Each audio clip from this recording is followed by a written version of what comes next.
Today we have the 2022 Tesla Model Y. This vehicle has done just under 34,000 miles.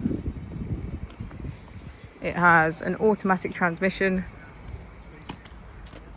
and a fully electric motor. On our user interface, we're met with an overview of the vehicle. This allows us to open the bonnet, charging port and boot, all from within inside the car.